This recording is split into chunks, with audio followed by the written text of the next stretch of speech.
তাসকিন যদি ঘুমায় থাকে ইয়া তো আসছিল, শরীফুল তো আসছিল, শরীফুলকে কেন খেলানো হয় নাই? তো এটা একটা না, নিজেদের দোষ ঢাকার জন্য প্লেয়ারদের সবসময় ভিলেন বানানো হয়, প্লেয়ারদের সবসময় পাবলিকের কাছে গালি খাওয়ানো হয়। ম্যানেজমেন্টের কোনো প্ল্যান নাই, কোনো বাড়তি কিছু করার সদিচ্ছা নাই, স্বপ্ন নাই, কোনো বাড়তি কোনো প্লেয়ারদের আত্মবিশ্বাস দেওয়ার কোনো কথা নাই। সেই কথা নিয়ে কথা না বললে তারা আছে তাসকিনে কি লিগে আগে ওই এত ঘুমাইলো, এই তাসকিনের ঘুমে তাসকিনের এক ঘুমকাণ্ডে সবকিছু উল্টাপাল্টা হয়ে গেল না?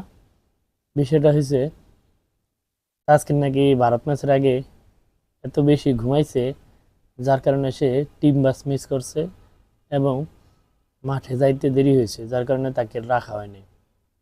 বাংলাদেশের একটা মিডিয়া সেটা এমনভাবে রিপোর্ট করছে, মনে হয় যে দুনিয়াতে প্রথম তাসকিনই এই ধরনের কাণ্ড ঘটাইছে, বা সেই একমাত্র ঘুমে থেকে উঠতে পারে না, এবং সে ঘুম থেকে উঠতে না পারার কারণে কত বড় ভুল করে ফেলেছে, কত বড় অন্যায় করে ফেলেছে, যার কারণে বাংলাদেশ ইন্ডিয়ার লগে ম্যাচটা হারিয়ে গেছে। এমনভাবে বলা হইতেছে যে তাসকিন মনে হয় খেললে বাংলাদেশ বিশ্বকাপের ইন্ডিয়ার সাথে ম্যাচটা জিততে যেত। ইন্ডিয়ার সাথে যে বাংলাদেশ ম্যাচটা জিতবো সেটা তো ম্যানেজমেন্ট প্ল্যানই করে নাই।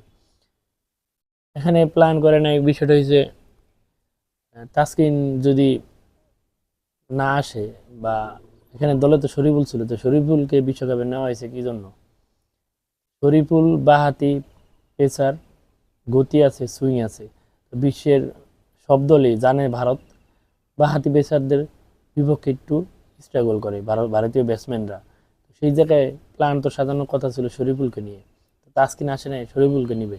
কিন্তু আমাদের মিডিয়া ম্যানেজমেন্টের সেই কথা না ধরিয়া, আমাদের একটা বিশেষ মিডিয়া আছে যারে মাইসে বিভিন্ন ধরনের নাম দিয়া ডাইকা থাকে, আমরা অনেকে গাঞ্জা যোগ বলে থাকি, ওরা ওই রিপোর্টটা এত সুন্দরভাবে রসালোভাবে প্রচার করছে যে মানে কি বড় একটা অন্যায় করে ফেলাইছে। তো এটা হইতে পারে কালকে সাকিব আল হাসান ভারত বাংলাদেশে আসছে, আসার পরে সাকিবের বিষয়টা নিয়ে বলছে, তো ওই দিন কই তাসকিন ম্যানেজমেন্টের কাছে বা প্লেয়ারদের কাছে ক্ষমা চাইছে, ওই জিনিসটা তো ওখানে এসে, সেটা নিয়ে তো আর কথা হওয়ার দরকার নেই।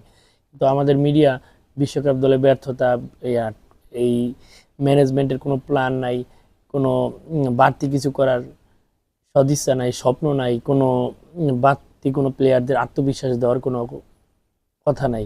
সেই কথা নিয়ে কথা না বললে তারা আছে তাসকিনে কি লিগে আগে ওই এত ঘুমাইলো, এই তাসকিনের ঘুমের লেগে নাকি ইন্ডিয়া ম্যাচটা হারছে বাংলাদেশ। তো আমাকে মিডিয়ার যেটা কয় আমরা আবার ওই জিনিসটা নিয়ে নাচানাচি করি।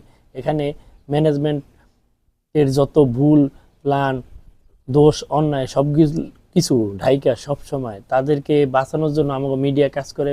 আর ম্যানেজমেন্ট ও প্লেয়ারদের টুকিটাকি যে দোষ ত্রুটি আছে সেগুলা নিয়ে পড়ে থাকে, নিজেদের দোষগুলা ঢাইকা ফেলায়। তো এই বিষয়গুলা মিডিয়া কখনোই প্রচার করে না। মিডিয়া প্রচার করে প্লেয়াররা কী করলো সেটা, কিন্তু ম্যানেজমেন্টের যে কোনো প্ল্যান নাই। একটা খাম্বা মার্কা একটা কোচার, যে দলের সে মানে কোচার হয়েছে, বাংলাদেশ দ্বিতীয় রাউন্ডে গেছে, এইটাইতে সে খুশি।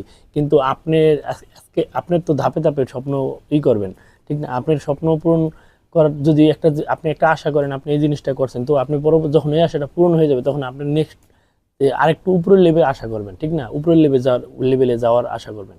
কিন্তু আমাকে কোচার থেকে ম্যানেজমেন্ট তাদের প্ল্যান ছিল এই সুপার এইটে যাবো, সুপার এইটে সাইড যে দল একবারে ছেড়ে দিছে, সেটা তো আমরা আফগানিস্তান ম্যাচে সবচেয়ে বেশি প্রমাণ পাইছি।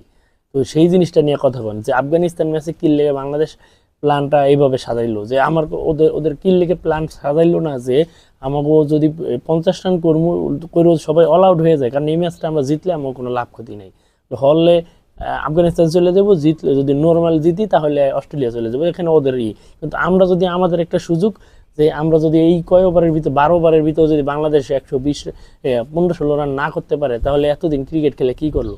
তো এই জিনিসটা নিয়ে কথা বলা উচিত মিডিয়ার। সেই জিনিস নিয়ে কথা না বললে তারা কথা বলতেছে তাসকিনকে নিয়ে ঘুমায় রয়েছে, তাসকিন ঘুমায় রয়েছে, সেটা নিয়ে মানে এই তুলকালাম কাণ্ড ঘটাইছে। এবং রিপোর্টটা কিভাবে করছে সেটা তো ওই দিন আমরা যারা রিপোর্ট যখন রিপোর্টটা প্রচার হয়েছে সেদিনই দেখছি। তার মানে একটা ঘুমের কারণে একদম বাংলাদেশ একদম বিশ্বকাপের ম্যাচ সবগুলো হারিয়ে গেছে, এরকম ভাবে করা হয়েছে। কিন্তু ম্যানেজমেন্টের দুর্বলতা, কোচের দুর্বলতা, টিম ম্যানেজমেন্টের দুর্বলতা, অধিনায়কের প্ল্যানের দুর্বলতা। ওই ম্যাচের সময়, ইন্ডিয়া ম্যাচের সময় তো সাকিব বলছিল যে হয়তো আগে ব্যাটিং করলে একটু ভালো হইতো। তো এখানে বোঝা উচিত যে এখানে ম্যানেজমেন্ট, কোচ আর অধিনায়ক এরা কি প্ল্যান করে। তো এখানে মিনি যে টিমের যে প্লেয়াররা আছে সবাই সেই ইয়াতেই কোনো নেই। তো এই জিনিসটা নিয়ে কথা না কইয়া কথা কইতাছে তাসকিন ঘুমেতে দেরি টোটিয়ে উঠছে, এইটা নিয়ে আছে পইরা।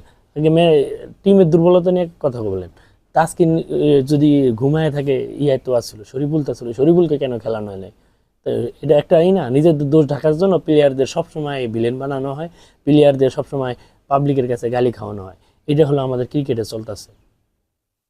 আমার মনে হয় যে এইসব মিডিয়ার যে এই সাংবাদিক নামে সাংঘাতিক গুলা, এরা হচ্ছে বাংলাদেশ ক্রিকেটের ক্যান্সার। বিশেষ করে ওই একটা গাঞ্জা যোগ কই আমরা, যেই যোগই কই, ওরা এলো যে এর মূল কালপিট। ওরা একটা ছোটোখাটো প্লেয়ারদের একটা বিষয় নিয়ে এমনভাবে নেগেটিভভাবে প্রচার করে মানুষের কাছে নিজেদের ভিউ কামানোর জন্য। এবং কি জন্য প্রকাশ করে, যখন মনে করেন যে মানুষ প্লেয়ারদের সাথে উপরে খেপা থাকে, তখন আরেকটু তারা রসকস মিলে প্লেয়ারদের কে ভিলেন বানায়। বিশেষ কদিন আগে যে আফগানিস্তান সিরিজ বাতের কারণে সাকিব আল হাসানকে নিয়ে ছবি করেছে, এই রিপোর্টটা করলো, এটার কোনো ভিত্তি আছে? আর কোনো কিছুর এটার কোনো পাইবে কেউই?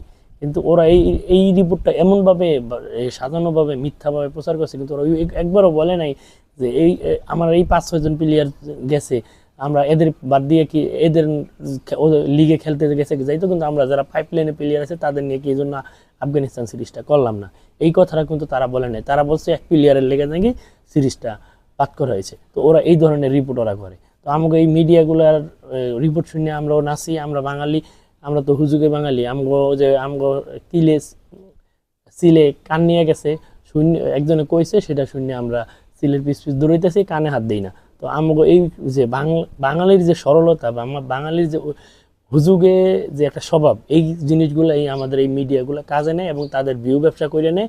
আর আমাদের যে ক্রিকেট না, যে কোনো খেলাতে সবচেয়ে বড় এখন শত্রু হয়েছে যে আমাদের মিডিয়া।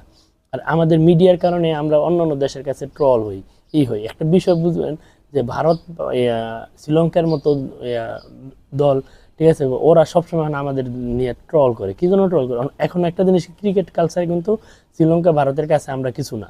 ওদের সাম্প্রতিক শ্রীলঙ্কা খারাপ করতেছে, তারপরও আমরা ওদের সাথে এরকম এরকম বিষয় নিয়ে কথা বলি, যার কারণে আমাদের ওদের কাছে ট্রল হইতে হয়। এর একটা কারণ হলো আমরা হুজুগে বাঙালি, এক দ্বিতীয় আমাদের মিডিয়া এই গাঁজাখুরি যত ধরনের নিউজ আছে, এইসব নিউজ করে আমাদেরকে উস্কাইয়া দেয়। আর উস্কানোর কারণে আমরা এই বিভিন্ন ফেসবুক গরম করে এখানে অন্যান্য দেশের কাছে আমরা গালি খাই বা ট্রল হই। এই বিষয়গুলো আমাদের মনে হয় নিজেদের ভাবা উচিত।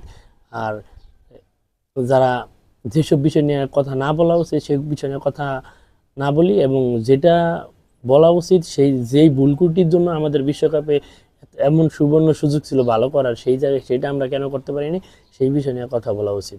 প্লেয়ার একজন মানুষ, ঠিক আছে, ঘুমাইতেই পারে। এখন সাকিব আল হাসান কালকে বলছে ক্রিকেটে এই ধরনের রুলস নাই যে কাউকে ডাক দিবে, যে কোনো সময় কারোর জন্য অপেক্ষা করে না, ঠিক আছে, তাসকিনের জন্য অপেক্ষা করে না। কিন্তু টিমের প্ল্যান তো এটা সবাই, সারা বিশ্বে সব দলই জানে যে তাসকিন বামহাতি পেসারের এগেনস্টে ভারতের ব্যাটসম্যানরা সব যেহেতু ডানহাতি, তারা স্ট্রাগল করে। সেখানে আপনি 2 জন বিশ্ব সেরা স্পিন বল ভালো খেলে এমন 2 জন ব্যাটসম্যানের কাছে আপনি 2জনই প্রথম স্পিনার দিয়ে বল করাইছেন। আপনি তাহলে বোঝেন আল্লাহ আপনাদের প্ল্যান কীরকম ছিল, অধিনায়কের প্ল্যান কেমন ছিল, কোচের প্ল্যান কেমন ছিল। তো আপনারা যে সবাই জানে বাঁহাতি পেসাররা ভালো করে ভারতের বিপক্ষে, সেই জায়গায় আপনি এখানে তাসকিনের নিয়ে প্ল্যান করছেন, অথবা শরীফুলের মতো একটা ভালো বলার, গতিময় একটা বলার থাকতে আপনারা ওকে নিয়ে বিশ্বকাপে বসায় রাখছেন। তো এই জিনিসটা নিয়ে কথা বলেন, ক্রিকেটারদের নিয়ে কথা না বললে, ঠিক আছে? আশা করি আমার বিষয়টা বুঝতে পারছেন।